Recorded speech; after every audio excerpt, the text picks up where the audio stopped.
Hello student, today we are going to start our lecture number 2nd of module 2nd of nuclear physics. In yesterday's lecture, we studied scintillation detector, in that principle and working of scintillation detector. Now in today's lecture, we are going to study the semiconductor detector. The semiconductor detector is basically a solid state detector, okay, but the solid state detector which are made from that semiconductor material. Now before going to start semiconductor detector, we are going to study the actually what is semiconductor detector. Now the semiconductor detector is differentiates or can be defined on the basis of energy band gap between this material. Okay, now first one, see here, the insulator, second is semiconductor, and third one is a metal. As we know that in the atoms or molecules, when the electrons in that atom or molecules are free to move, then the electrons are called as free electrons, and that electrons are helps in the conduction of electricity. But when the electrons are bound to the atom, then that electrons does not conduct electricity. Now these two electrons, which is bound and free electron, distinguish on the basis of energy levels, means this both the electrons forms an band. In that, first one is valence band and second one is a conduction band. Means what is valence band? Valence band is nothing but the when the electrons are bound to the atom, okay, then that electrons should be in the valence band. But when the electrons are free to move or conduct the electricity, then that electron in the conduction band. Now in the insulator, the energy band gap between valence band and conduction band is very high. Okay, you can see here is very high, means the electron from the valence band does not have sufficient energy that can jump from valence band to conduction band. That's why the insulator does not take parts in the conduction of electricity. Now on the other hand, there is a metal. In the metal, here we can see that the valence band and conduction band is very close to each other, or even they are overlap to each other. Means what? The valence band and conduction band when overlap, then the electrons in the valence band can easily jump to the conduction band. Means these electrons are in the metals are free to move and thus conducts the electricity. That's why the metals are good conductor. Now in intermediate, this both, there is a semiconductor. Okay, in the semiconductor, the conduction band and valence band are separated with small energy gap. That energy gap is like when the electrons in the valence band just given small thermal energy, means for the electron in the valence band, if we give the small thermal energy, then even that electron can jump from valence band to conduction band. Means for very small thermal excitation, there is a jumping of electrons from valence band to conduction band, and this material is known as a semiconductor material. Means what? In the semiconductor material, when the electrons from valence band it jumps to the conduction band, then in the valence band the vacancy is created in the place of that electron which is jumps from valence band to conduction band. Now this vacancy is treated as or can be carried as positive charge carrier. Now this positive charge carrier vacancy is known as hole. Okay, means what is hole? Hole is nothing but the just when electron it jumps from valence band to conduction band, there is a create and vacancy, and this vacancy is known as hole. Now see here, Means there are two bands, conduction band, valence band. In the valence band, electrons are bound. In the conduction band, electrons are freely to move. Now see here, to the before means the semiconductor have band gap in the intermediate of insulator and metal. Now semiconductor now the semiconductor detectors are made up of such types of material. So in this case we have PN junction diode. So PN junction diode is made up of N type material and P type material. Now in the N type material, the majority charge carriers are electrons, whereas in the P type semiconductor material, the majority charge carriers are holes. Now in the working of semiconductor detector, the first point is that we have to study the PN junction diode. In that PN junction diode, we have N type material and P type material. In N type material, even though this in this PN junction diode, N type semiconductor and P type semiconductor are used, but basically the N type semiconductor and P type semiconductor, the material is same. Just on the basis of the doping, they are distinguished at N type and P type. In the N type, the majority charge carriers are electrons, whereas in P type, the majority charge carriers are hole. Now, between these two, the depletion region is here. Now, why this depletion region is created? Now, the N-type semiconductor means electrons in this N-type semiconductor and the holes in the P-type semiconductor are diffused in each other. When they are diffused in each other, they recombine in the very small region between N and P-type, and this recombination region is known as depletion region. This recombination region is also called as a neutral region. Means in this region there is no majority charge carriers, electrons in the conduction band, and there is no majority charge carriers, holes in the valence band. Means this region is completely neutral. Okay, and this PN junction diode is connected in reverse bias through across load resistance. Why this PN junction diode is connected in reverse bias? Because as we know, in the reverse bias, the current passing through the PN junction diode is very small, or it is minimum, and as this current through the PN junction diode in the reverse bias is minimum, then when an external particles enters in this region, depletion region, then we can easily see here the current pulse, and from this current pulse we can say that there is a existence of external particle. Okay, this is one reason for which we are connected here reverse bias. And again, that reverse, due to of that reverse bias, what happen, as negative, as electrons here majority charge carriers and holes is here majority charge carriers, due to of this reverse bias, that electrons are attracted towards positive battery terminal of battery, and these holes are attracted to the negative terminal of battery, and that's why that depletion region is goes on increasing. And this depletion region is actually working as our nuclear detector. Means as the reverse bias is applied, the depletion region is goes on increasing. That's why we are here providing the reverse bias. Means there are two important things for the reverse bias. First one is, due to of that reverse bias, the minimum current is supplied through the circuits. Due to of that, what happen, when an external particles enter in this depletion region, then we can easily see the current pulse to the across to the load resistance. Then we can say that there is a existence of external particle.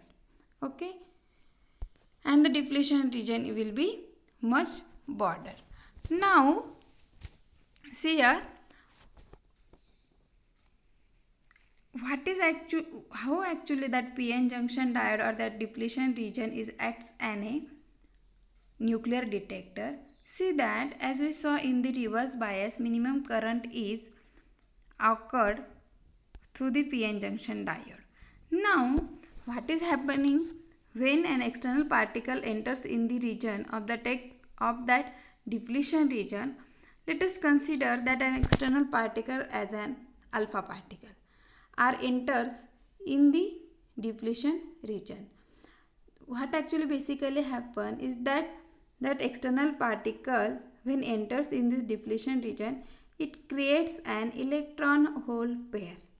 Now means what happen actually when that external particles enters in this depletion region, then the electrons in the valence band can easily jumps to the conduction band, and due to of that there is a hole in the valence band and electrons in the conduction band, means there is a electron pair creation. Okay, and as the external particles enters in the depletion region, there is a creation of a electron hole pair, and as the number of electrons on holes are created, that electrons attracted to the positive terminal of battery and that holes are attracted to the negative terminal of battery, and as these electrons complete the circuit, it gives an current pulse across to the load resistance. Now when that current pulse gives across the load resistance, that current pulse is actually due to the created electron hole pair only. Okay, means from seeing that current pulse we can easily say that there is a existence of an external particle. Now the existence of production of external current pulse across the RL is the proof of that existence of an external particle. Now see, when that external particle, if we consider that as an alpha particle, as we can say that alpha particle is nearly have an energy from 4 to 9 mega electron volt. But for the creation of that electron hole pair, we just need an 3 eV energy. Means due to of that external particle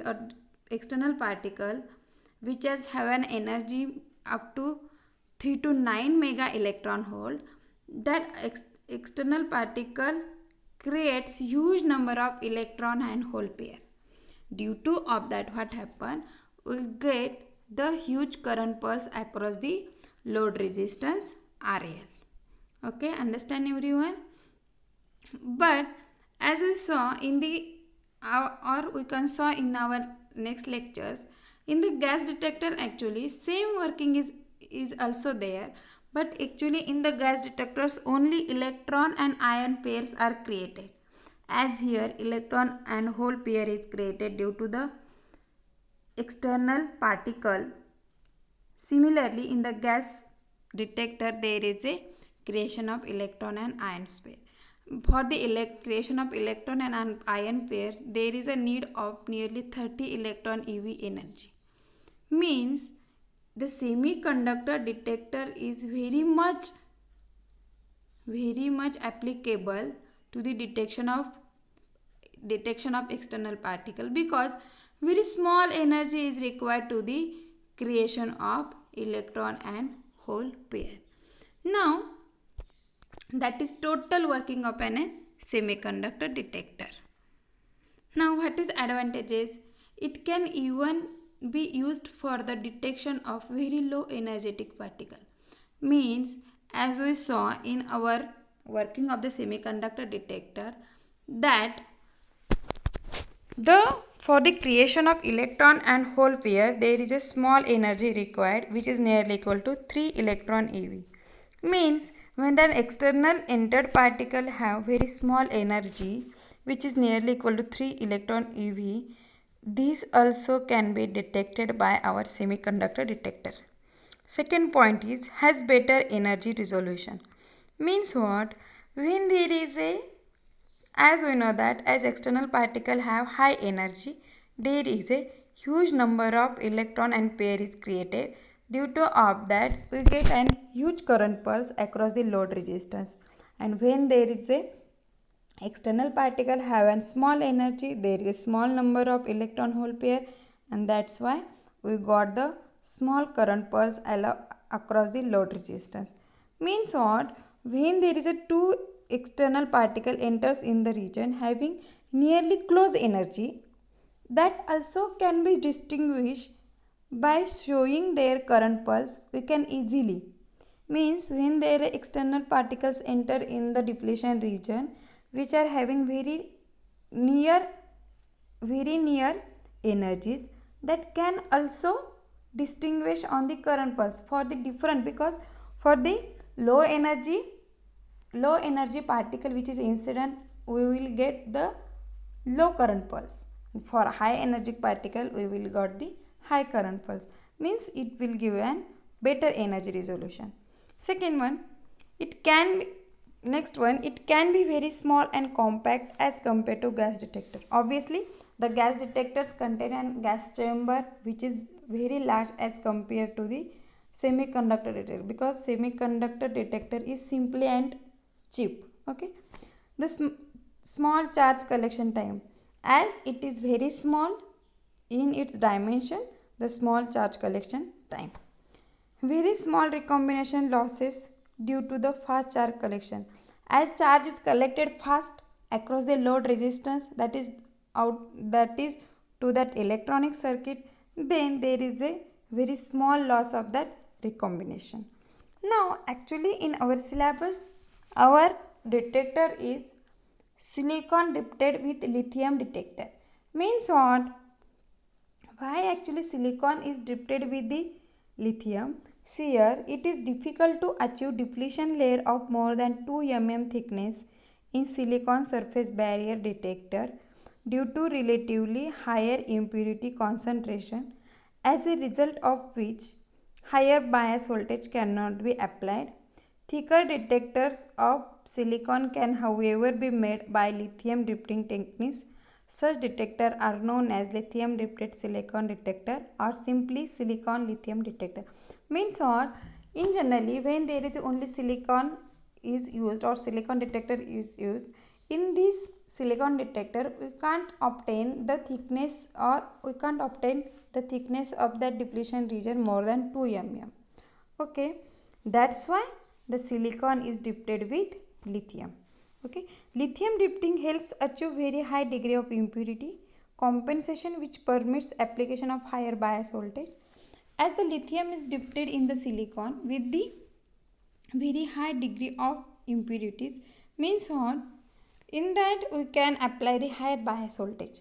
The thickness of the compensation zone is proportional to the dipping time t, which is the time for the lithium ions to dip from the surface of the silicon wafer in the electric field at the junction. Next one, the silicon lithium detector are usually employed for the spectroscopy of high energy electrons and X-rays. Means generally when silicon is dipped with lithium, that is silicon lithium detector is generally used for the high energy electrons and X-rays. Next one is germanium lithium detector. For X-ray and gamma ray spectroscopy, lithium dipped germanium detector are prepared since the atomic number of germanium is higher than the silicon. As we know that the germanium has an atomic number Z is equal to 32 and silicon is atomic number Z is equal to 14. When there is a photoelectric effect actually, then as we know that photo peak efficiency being proportional to the Z raised to 5. Means when there is a photoelectric effect and we draw the graph of that photoelectric effects energies or peaks, then that photo peaks efficiency being proportional to Z raised to 5. Okay, the procedure for preparing this detector is similar to that for silicon, differing in details. Both planar and coaxial configuration are available for germanium lithium detector. As for the silicon lithium detector, there is only one only one planar detector, means there is a not this see here, for germanium lithium detector there is a both planar and coaxial configuration are available, but for silicon there is not like this both configuration. The former means first one, the planar configuration is preferable for low energy gamma rays, and for the second, for the high energy gamma rays we use the second coaxial configuration. Okay, detector must be cooled to the liquid nitrogen temperature both during operation and preservation. In order to reduce thermally produced leakage, currents care must be taken to maintain at low temperature, since any accidental exposure to higher temperature will damage the detector permanently. Means what? In the germanium lithium detector, we have two configuration. First one is a planar configuration and second one is a coaxial configuration. In the when we are using the planar configuration of germanium lithium detector, we will detect the gamma ray having energy less than 500 keV, whereas when we are using the coaxial configuration of germanium lithium detector, we will detect the high energy gamma rays. Okay, and this is for our today's lecture. Thank you.